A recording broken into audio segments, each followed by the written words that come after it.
여러분들 라이온 킹이라는 애니메이션 보셨나요? 네, 너무 재밌었죠.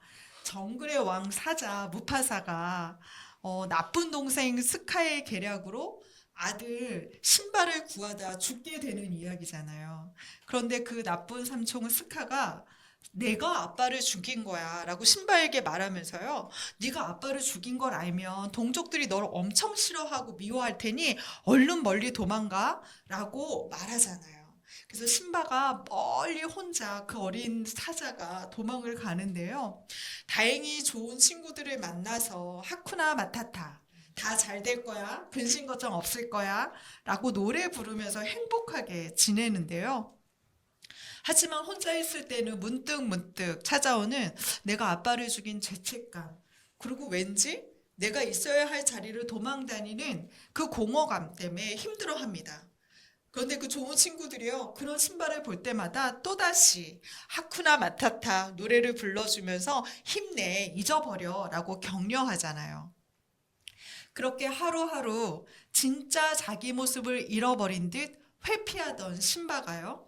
용기를 내서 자신이 살던 사자 무리로 돌아가기로 결정하는 계기가 생기는데요. 그건 바로 죽은 아버지 무파사가 나타나 신바에게 던진 한마디 때문이었습니다. 바로 Remember who you are. 네가 누구인지 기억해라. 설사 네가 잘못을 저질렀다고 해도 너의 본질이 달라지는 것은 아니야. 기억해. 네가 내 아들이라는 것을. 네가 그 유일한 왕이 될 사자라는 것을. 이렇게 이야기하잖아요. 저는 영화에서 이 장면이 가장 감명 깊었습니다. 아무리 하쿠나 마타타를 외치며 잊으려 노력해도 마땅히 자신이 살아내야 할 자리에 서지 못한다면 그 공허감은 어쩔 수 없구나라고 생각했죠. 저는 목회를 하면서요, 많은 죽음을 경험하게 되었는데요. 죽음 앞에서 가장 공허해 하시는 분들은 성공하지 못하신 분들이거나 목적을 달성하지 못한 분들이 아니더라고요. 죽음 앞에서 가장 허망한 눈빛을 보이시는 분들은요, 자신의 자리를 지켜내지 못한 분들이었습니다. 사업 때문에 신앙인이라는 자리를 지켜내지 못했거나 바쁜 일들 때문에 아내의 자리, 남편의 자리, 부모의 자리를 지켜내지 못했던 분들, 성공이라는 목적을 달성하느라 놓쳐버린 많은 자리들 때문에 허탈해하는 분들의 눈빛을 저는 지금도 기억합니다. 그러면서 내가 참 누구인지 기억하는 것, 그리고 내가 있어야 할 자리를 회피하지 않고 감당하는 것, 이것이야말로 잊지 말아야 할 가장 중요한 일이라는 생각을 하게 됐습니다. 그렇다면 우리는 어떻게 나에 대한 인식을 바르게 하고 내가 있어야 할 자리를 지킬 수 있는 걸까요? 사실 Remember who you are 이런 문장을 보았을 때요. 제가 이거 유대인 사상인데 라고 생각했습니다. 그래서 제가 라이온 킹을 좀 찾아봤더니 감독과 각본에 많은 유대인들이 참여하고 있더라고요. 사실 이 사상은요. 전통적인 유대 사상에 기반하고 있습니다. 유대계의 종교 철학자인 마르틴 부버는요. 인간은 나와 너라는 참 만남을 통해서 진짜 내가 누구인지를 발견하게 된다고 했고요. 유대교 신학자인 아브라함 헥셀은 삶은 응답이다라고 이야기했습니다. 그러니까 인간이란 창조주와의 진정한 만남을 이룰 때, 또한 창조주의 부름에 응답할 때 비로소 자신이 누구인지 명확하게 알고 그 자리를 살아낸다고 말합니다. 그런데 신앙인인 우리가 이 사실을 모르는 게 아니잖아요. 하나님과의 만남을 통해 나 자신을 알고 그 부르심에 응답하겠다. 우린 스스로 그렇게 약속하는 성도잖아요. 그럼에도 불구하고 우리가 자꾸 머뭇거리게 되는 것은요. 하나님이 부여하신 나의 정체성과 내가 살아가고 있는 이 현실의 간극 때문이지 않을까라고 생각했습니다. 하나님이 나를 A라고 부르실 때, 나는 내 현실은 G인 것 같은데? 라고 이 간극 앞에서 우리는 고민합니다. 그리고 하나님의 뜻이 맞는지, 내가 잘못 들은 건 아닌지, 혹시 하나님이 날 잘 모르고 그렇게 말씀하시는 건 아닌지 우리는 의심하게 됩니다. 왜냐하면 현실에 사는 우리가 하늘의 정체성으로 이 땅에서 살아갈 때요, 오늘을 선택할 때요, 우리는 마치 망할 것 같고 실패할 것 같은 그 두려움이 엄습하기 때문입니다. 그래서요, 성경에는 얼마나 많은 성경 속 인물들이 이 간극 사이에서 갈등하는지 모릅니다. 기드온은 이스라엘의 용사로 서라 라는 하나님의 부르심 앞에서요, 아니요 주님, 나는 므낫세 지파 중에서 가장 작고요, 우리 아버지 집안에서 가장 작은 자입니다 라고 하는 현실 속 자신을 고백합니다. 예레미야는요, 너는 이스라엘의 선지자로 서라 라는 하나님의 부르심 앞에서 아니요 주님, 나는 아이라 말할 줄을 모릅니다 라고 응답합니다. 그런 인물들이요, 성경엔 가득 등장하고 있어요. 그리고 오늘 본문 역시 이 부르심에 머뭇거리는 모세를 만나게 됩니다. 도저히 현실에서 생각한다면 하나님의 부르심에 응답할 때 그냥 망할 것 같아요. 감당할 수 없을 것 같아요. 그런 정체성으로 하나님이 자신을 서라고 요청하시는 겁니다. 그때 하나님은요, 그 두려워하는 모세에게 이 간극을 극복할 아주 대단한 선물을 주시는데요, 그것이 바로 야훼 자신입니다. 지난주 우리는 떨기나무에 갇힌 여호와를 만났습니다. 작은 불꽃에도 스스로 타버릴 것 같은 그 연약한 떨기나무, 그 떨기나무에 성자 하나님이 임하시자 타버리는 것이 아니라 오히려 빛나는 떨기나무가 되었습니다. 그러면서 하나님이 마치 이 신비로움이 너야, 떨기나무인 너도 이렇게 신비로울 수 있어, 빛날 수 있어 라고 말씀하시듯 9절과 10절에는요, 가, 애굽으로 가서 내 백성 이스라엘을 데리고 나와 라고 명하십니다. 이에 모세의 대답이 오늘 본문에 나오는데요, 우리 11절 말씀을 다 함께 읽어보겠습니다. 시작. 모세가 하나님께 아뢰되 내가 누구이기에 바로에게 가며 이스라엘 자손을 애굽에서 인도해야 내리까. 자, 이 문장 안에서요, 우리는 모세의 깊은 두려움과 당혹스러움을 만날 수 있습니다. 내가 누구이기에 라는 의미는요, 나같이 초라한 자가 감히 무슨 자격으로 애굽 왕 앞에 선단 말입니까? 라는 현실적인 자기 인식이 있습니다. 모세가 이스라엘 민족을 스스로 구원하려고 책임지라고 했던 때가 있었잖아요. 그때는 애굽 왕실에서 최소한 왕자였습니다. 그의 애굽 어머니는요, 공주여서요, 당시 애굽 정권에서 권력 그 자체였습니다. 아마도 그런 모세를 보면서요, 이스라엘 사람 중 몇몇은 그가 자신들을 고통에서 구원해줄 유일한 대안자가 되지 않을까 기대했을지도 모릅니다. 모세 자신도 그들을 구원할 유일한 인물은 나다라고 생각했는지 모릅니다. 그래서 숨어있는 조력자처럼 히브리인을 괴롭히는 그 나쁜 감독관을 죽이기도 했으니까요. 하지만 그 결과가 무엇이었습니까? 40년 거친 광야의 게르솜, 장인의 양떼를 치는 목동일 뿐이었습니다. 떨기나무 한 그루를 보면서요, 자신을 대입했다가 히브리 노예를 대입하는 그저 늙은 목동일 뿐입니다. 그런 자신에게 애굽으로 가 민족의 지도자가 되라니요, 강력한 애굽 왕을 대적해서 그들이 자신의 재산처럼 부리는 그 한민족을 끌고 나오라니요. 물론 지금 있는 애굽 왕은 모세를 죽이려고 했던 당시의 왕은 아니었습니다. 하지만 그의 자리를 대신한 왕조차 얼마나 포악한지 히브리인들의 고통은 이미 소문이 지역 내 자자했을 정도였습니다. 그런 왕 앞에 나아가서요, 이 민족을 보내라 라고 명하는 일은 현실에선 굉장히 불가능한 일이었습니다. 그때 하나님이 바로왕 앞에 당당히 설 대안을 마련해 주시는데요, 우리 12절 말씀을 함께 읽어보겠습니다. 시작. 하나님이 이르시되 내가 반드시 너와 함께 있으리라.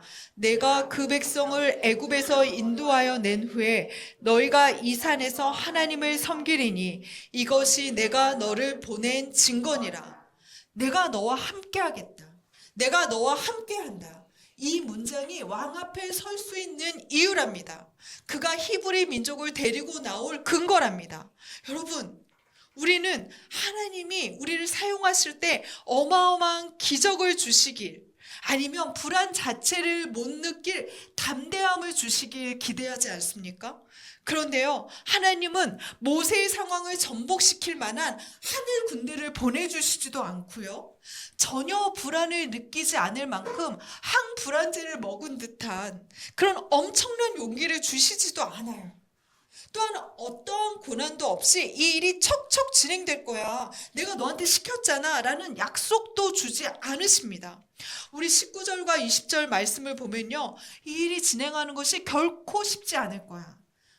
어려운 일이 많을 거야. 왕은 너희를 보내지 않으려고 할 거고, 내가 여러 이적을 보내고 너가 여러 번 싸워야 결국 거기서 나오게 될 거야 라고 말씀하십니다. 자, 무엇인가요? 하나님의 뜻이 있다고 해도, 하나님의 부르심에 응답한다고 해도 엄청난 현실적 변화가 생기는 게 아니라는 거예요. 갑자기 기적 같은 대단한 담대함을 주시는 것도 아니고요, 또 전혀 어려움 없이 척척 순탄하게 진행되지도 않습니다.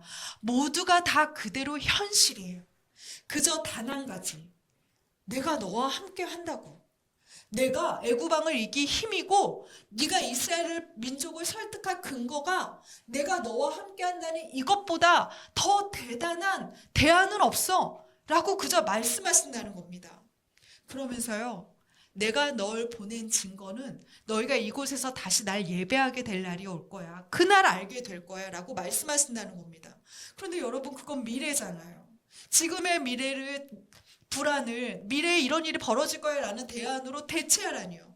모세는 납득할 수 없는 하나님의 어법에 굉장히 당황합니다. 그래서 모세는 이후에 살펴보시면 알겠지만 정말 자신이 갈 수 없다, 다른 일을 보내라 라는 이야기를 5번 연속합니다. 또 바로 이어지는요, 13절 말씀을 새 한글 성경으로 우리가 보게 되면요, 답답한 모세의 심정이 그대로 나타나 있어요. 뭐라고 이야기하냐면요, 자, 그러면요, 애굽왕은 그렇다고 칩시다. 이스라엘 백성에게는 내가 뭐라고 말할까요? 하나님이 보내셨다고 하는 말을 애굽왕이 아니라 이스라엘도 믿지 못할걸요?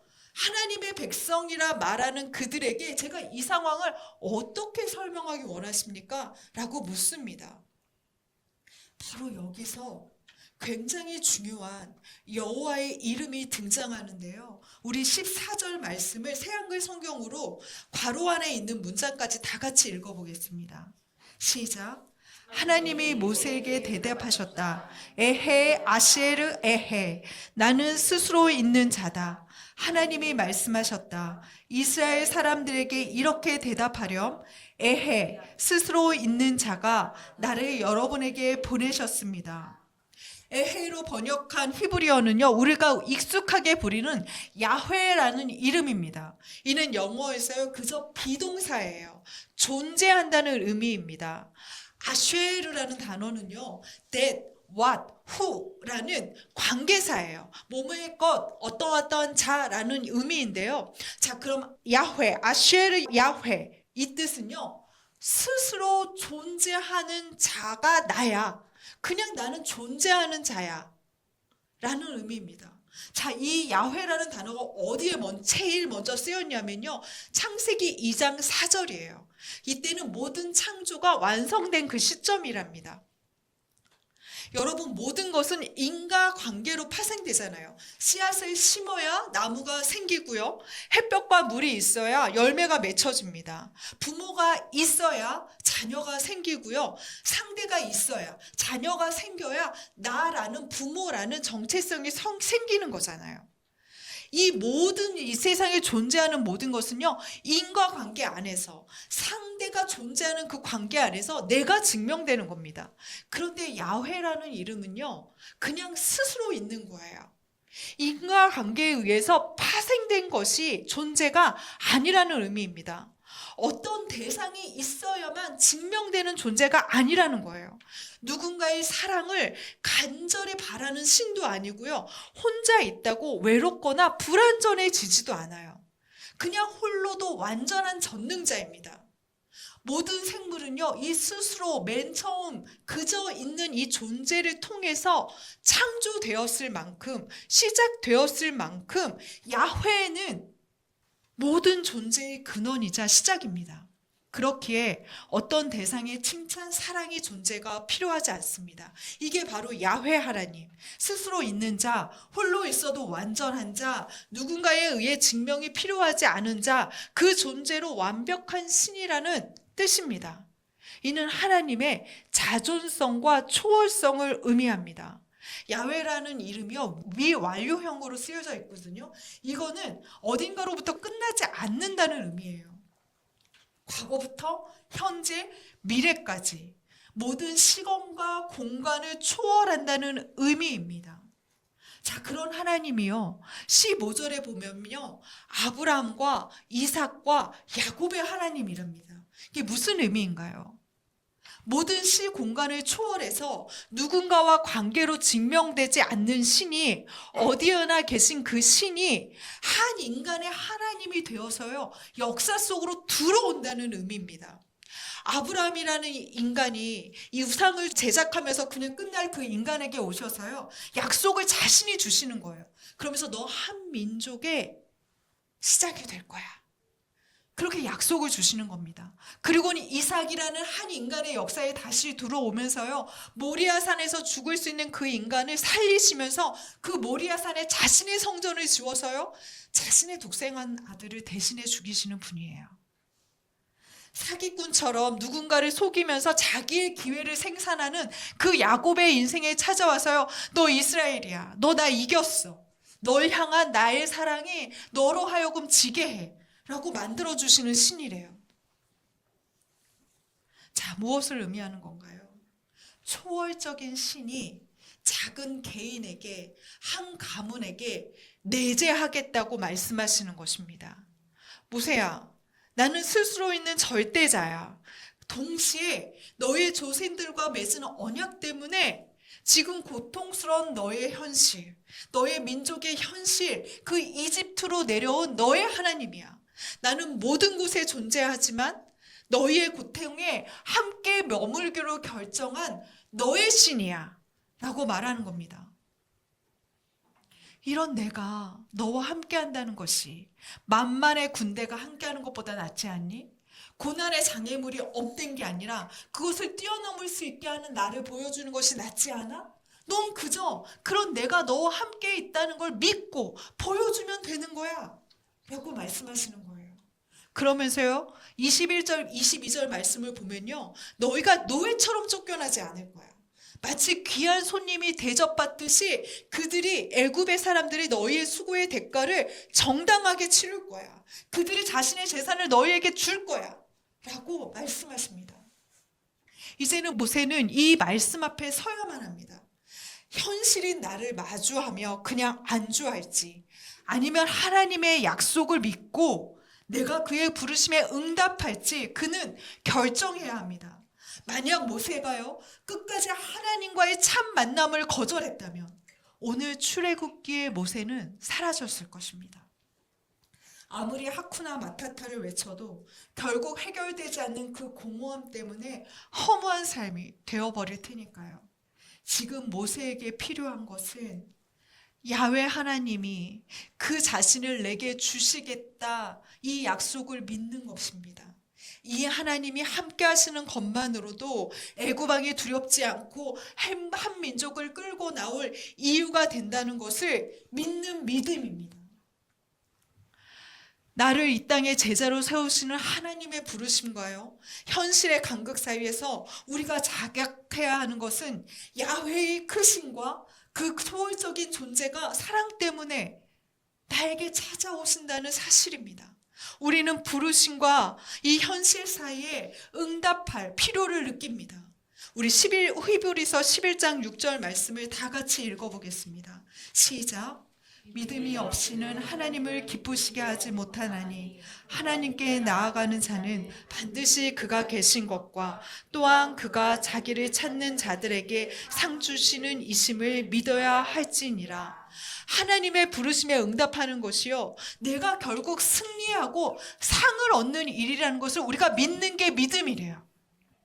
당장은 위험한 일처럼 보이지만 손해보는 어려움 같을지라도 결국 내가 하나님의 부르심에 응답하는 것이 나를 살리고 큰 상을 받는 이름을 우리가 믿어야 한다고 말씀합니다. 이게 바로 이 세상에 살고 있는 우리가 가져야 할 믿음입니다. 대림절 아기 예수님을 품었던 육신의 아버지 요셉은요, 이 사람 역시 하나님의 말씀 앞에 자신의 정체성을 세워야만 했습니다. 정혼한 마리아가 임신했다는 사실을 알았을 때 요셉은 조용히 이 관계를 정리하려고 했습니다. 만약 마리아의 임신에 배신감을 느껴서요, 그녀가 간음했다 말하면요, 마리아는 돌에 치는 형벌을 당하거나 사회적으로 완전히 고립된 수치심을 안고 살아야 했을 테니까요.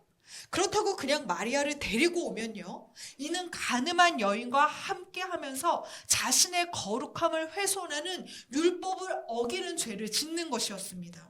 그래서 요셉은 자신이 마치 신랑으로서 아직 준비가 되지 않아서 이 정혼의 관계를 유지할 수 없는 자인 것처럼 조용히 이 관계를 정리하려고 했습니다.